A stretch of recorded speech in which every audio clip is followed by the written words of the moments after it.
Alhamdulillah Rabbil Alamin, wassalatu wassalamu ala asyrafil anbiya wal mursalin Sayyidina wa habibina wa syafi'ina wa qurratu ayunina wa maulana Muhammad tibbil qulub wa dawaiha wa afiyatal abdan wa shifaiha wa nuril absar wa dhaiha wa qutil arwa wa qidaiha wa ala alihi wa sahbihi. Subhanaka la ilma lana illa ma 'allamtana innaka antal alimul hakim. Rabbi shrah li sadri wa yassir li amri wahlul 'uqdatam min lisani yafqahu qawli, amma ba'd. Alhamdulillah, pertama-tama kita panjatkan puji syukur kepada Allah Subhanahu wa taala karena berkat hidayah serta taufik dari Allah Subhanahu wa taala, sehat walafiat, panjang umur, kita dapat kembali berkumpul di masjid ini dalam acara majelis bulanan.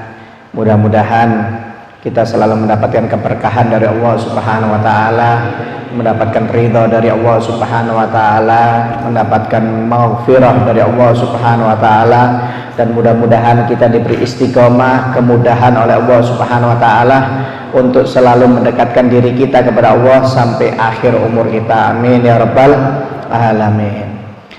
Ya.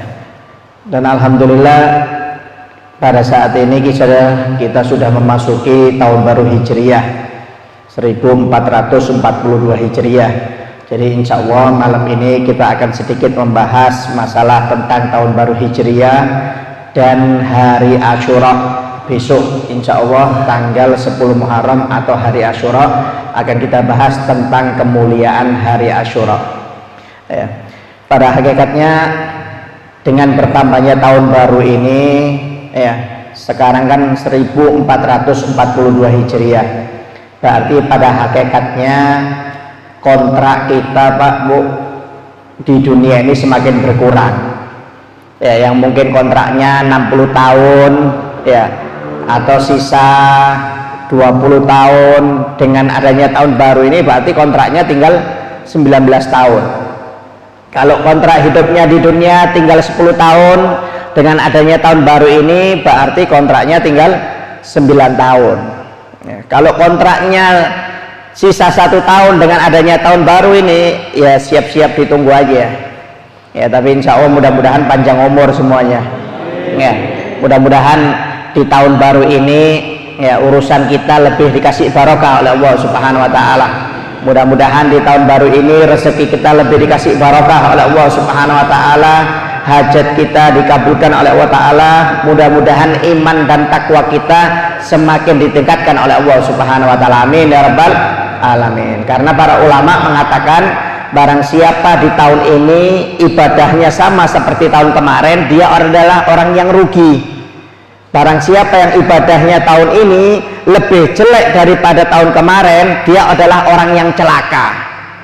Dan adapun ada orang yang ibadahnya tahun ini lebih bagus daripada tahun kemarin, berarti dia adalah orang yang beruntung.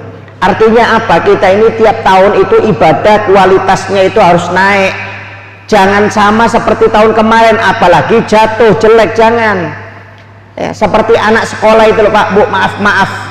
Ya, dari TK 2 tahun, naik SD 6 tahun, naik SMP 3 tahun, SMA 3 tahun, kemudian kuliah sarjana. Apakah sama ilmunya? Enggak. Orang kalau sudah dari TK itu cuma pengenalan. Kalau SD lebih pintar daripada TK. Kalau sudah masuk SMP berarti dia ilmunya lebih banyak daripada SD. Kalau dia naik SMA berarti ilmunya lebih banyak daripada SMP. Apalagi kalau sarjana sampai S1, S2, S3, sampai gelar profesor, doktor. Begitu juga ibadah kita ini jangan sama terus datar seperti orang nggak pernah naik kelas. Ya, kalau ilmu saja sekolah itu bisa naik, begitu juga kualitas ibadah itu tiap tahun harus naik juga.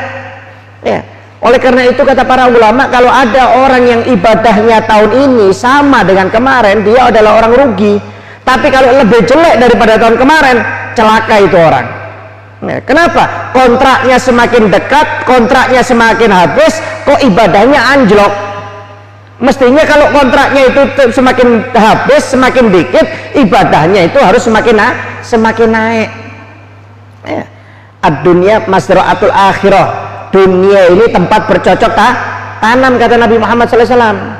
Ya, oleh karena itu perbanyak ibadah kita kepada Allah Subhanahu wa taala. Jangan sampai tertipu dengan dunia.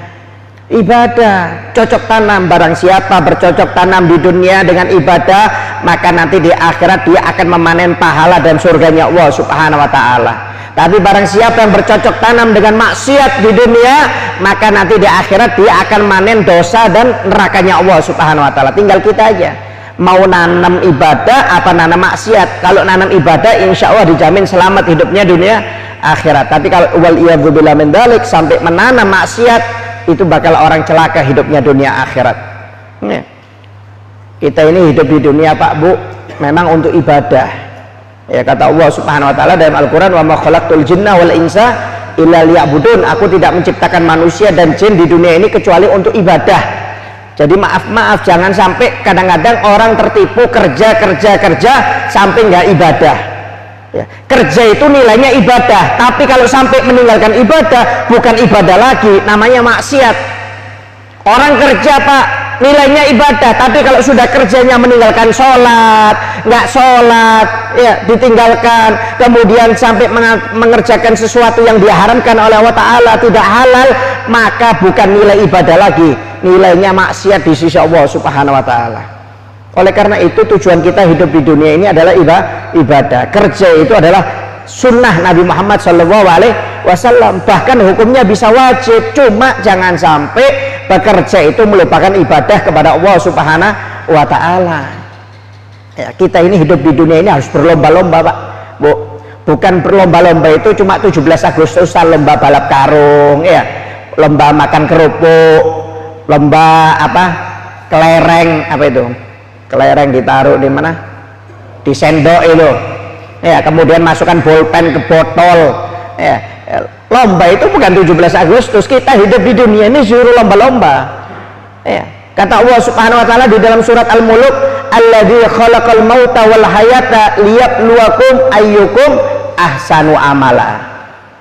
Kata Allah, aku yang menciptakan kematian dan kehidupan.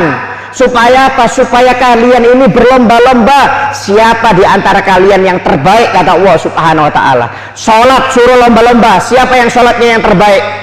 Sedekah disuruh lomba-lomba, siapa yang sedekahnya terbaik. Baca Quran disuruh lomba, siapa yang baca Qurannya terbaik. Cuma lombanya bukan mendapatkan hadiah di dunia. Lombanya itu mendapatkan ridhonya Allah Subhanahu wa taala dunia dan akhirat. Jadi sholat bukan dapat supaya ingin dapat kulkas. Sholat berlomba-lomba supaya dipingin puji manusia, bukan, supaya dapat ridhonya Allah Ta'ala. Siapa di antara kita sholatnya yang ikhlas? Siapa di antara kita yang sodakonya ikhlas lillahi ta'ala? Siapa di antara kita baca Qur'annya ikhlas karena Allah Ta'ala? Disuruh yang terbaik oleh Allah Subhanahu wa Ta'ala. Jadi lomba itu ibadah pun itu lomba, tapi niatkan lombanya untuk Allah Ta'ala, jangan untuk manusia. Kenapa? Kalau untuk manusia, untuk dunia, kita nggak dapat apa-apa nanti dunia dan akhirat. Waliyadzubillah min dzalik. Ya, oleh karena itu tiap tahun ini harus bagus kualitas ibadah Pak. Ya, mudah-mudahan kita dikasih hidayah taufik oleh Allah Subhanahu wa taala supaya kualitas ibadah kita ini tahun ini lebih bagus daripada tahun kemarin. Ya. Kembali ke tahun Hijriah Pak ya. Tahun Hijriah ini adalah tahun penanggalan Islam. Memang di zaman Nabi Muhammad SAW tidak ada penanggalan Hijriah. Penanggalan Hijriah itu adanya ketika zaman Khalifah Sayyidina Umar bin Khattab. Sayyidina Umar ini adalah orang yang pertama kali menggagaskan tentang penanggalan Hijriah. Jadi sebelum Nabi nggak ada, makanya ditanya Nabi kapan lahirnya, tahunnya, nggak ada. Adanya tahun gajah. Nggak ada tahun berapa Hijriah, nggak ada. Ya, karena Hijriah ini adanya ketika zaman Sayyidina Umar bin Khattab. Nabi ketika Nabi lahir pun dinamakan tahun gajah, nggak ada tahun, tidak ada penanggalan. Kenapa? Karena pada waktu Nabi Muhammad lahir itu tahunnya sama dengan penyerangan pasukan Abraha untuk menyerang Mekah, makanya dinamakan tahun gajah, hari kelahiran Nabi Muhammad SAW. Kapan diambilnya penanggalan Hijriah? Penanggalan Hijriah ini diambil dari hijrahnya Nabi Muhammad SAW dari Mekah ke Madinah. Dari Mekah ke Madinah. Ya, jadi Nabi Muhammad tinggal di Mekah itu 13 tahun setelah menjadi Rasul.